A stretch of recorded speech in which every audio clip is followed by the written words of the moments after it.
Hello guys, मैं हूं तनवीर अहमद और आप देख रहे हैं तनवीर सर। अगर आपको मेरा ये चैनल पसंद आए और आपको मेरी पढ़ाई अच्छी लगे तो आप इसे अपने दोस्तों में लाइक और शेयर करेंगे ताकि आने वाली सभी वीडियोस आपको मिलता रहे और आप इसे लाभान्वित होते रहें। तो आइए हम आते हैं सब्जेक्ट की तरफ। तो मेरा अगला वीडियो था इन्फिनेटिव के बारे में, मैंने बताया था, और अब मैं बता रहा हूँ आपको जीरंड के बारे में। जीरंड क्या होता है? तो अभी जीरंड कहते हैं जो वर्ब में आईएनजी जोड़कर जो शब्द बनाया जाता है उसे क्या कहते हैं? जीरंड। जैसे डांस है, डांस में आईएनजी लगा देंगे, क्या हो जाएगा? डांसिंग। डांसिंग। ठीक है, तो डांस में लास्ट में ई जो है उसको हटा दिया गया है। ठीक है। लाफिंग, लाफ में आईएनजी लगा दिए तो क्या हो गया? लाफिंग। यह क्या होगा? ये जीरंड हो गया। ठीक है। प्ले है, आईएनजी लगा दिए तो क्या बन गया? प्लेइंग। इसे क्या कहेंगे? जीरंड कहेंगे। अब हम इन्फिनेटिव देख लिए। इन्फिनेटिव को भी, जीरंड को भी सब्जेक्ट के रूप में हम इस्तेमाल कर सकते हैं और एक सेंटेंस बना सकते हैं। हमने बताया था पिछले क्लास में, क्या बताया था कि एक सेंटेंस बनाने के लिए, एक वाक्य बनाने के लिए, एक जुमला बनाने के लिए कम से कम कितनी चीज़ की ज़रूरत होती है? दो चीज़ की। किस किस चीज़ की? Subject, verb. एक सब्जेक्ट और दूसरा वर्ब।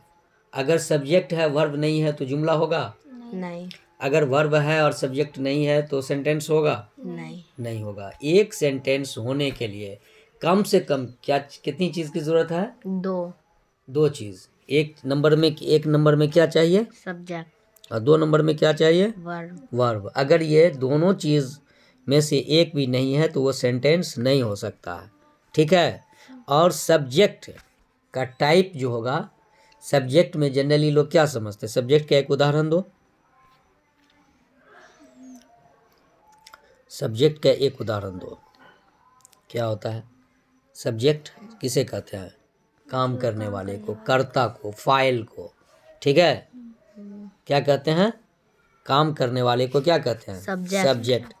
जैसे ईटर, ईटर मनी, ईट मनी खाना, और ईटर मनी खा रहा है, खाने वाला जो खाता है वो क्या हो गया? कर्ता हो गया, सब्जेक्ट हो गया।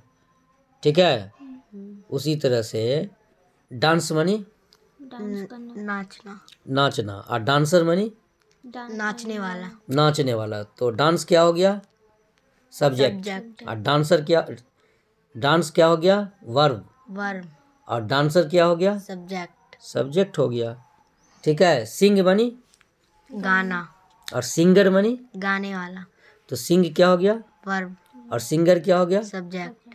अब सब वर्ब और सब्जेक्ट समझ गए? अच्छा, अब सेंटेंस भी समझ गए? हाँ, ठीक है। जीरंड समझ गए। अब इन्फिनेटिव जीरंड का प्रयोग वाक्य में सब्जेक्ट या ऑब्जेक्ट या कंप्लीमेंट के रूप में होता है। ठीक है। ठीक है। हम यहाँ इसका प्रयोग वाक्य में सब्जेक्ट के रूप में करेंगे जब हिंदी वाक्य का कर्ता क्रिया से बना हो, अगर कर्ता क्रिया से बना हो तब उस कर्ता का अनुवाद इन्फिनेटिव या जीरंड से होगा। ठीक है। ये समझे? क्या समझा? कि इन्फिनेटिव या जीरंड का प्रयोग वाक्य में सब्जेक्ट या ऑब्जेक्ट या कंप्लीमेंट के रूप में होता है। ठीक है।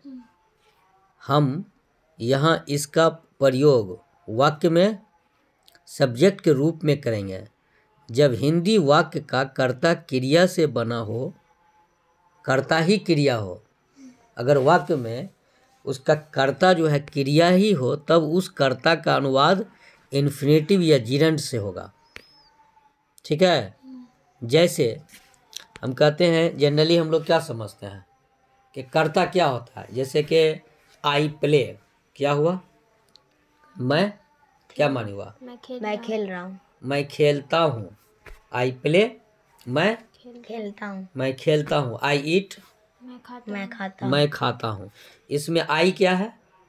सब्जेक्ट है या वर्ब है? वर्ब। सब्जेक्ट। और ईट क्या है? वर्ब। वर्ब। अच्छा, राम प्लेज, राम खेलता है, तो राम क्या है इसमें? सब्जेक्ट।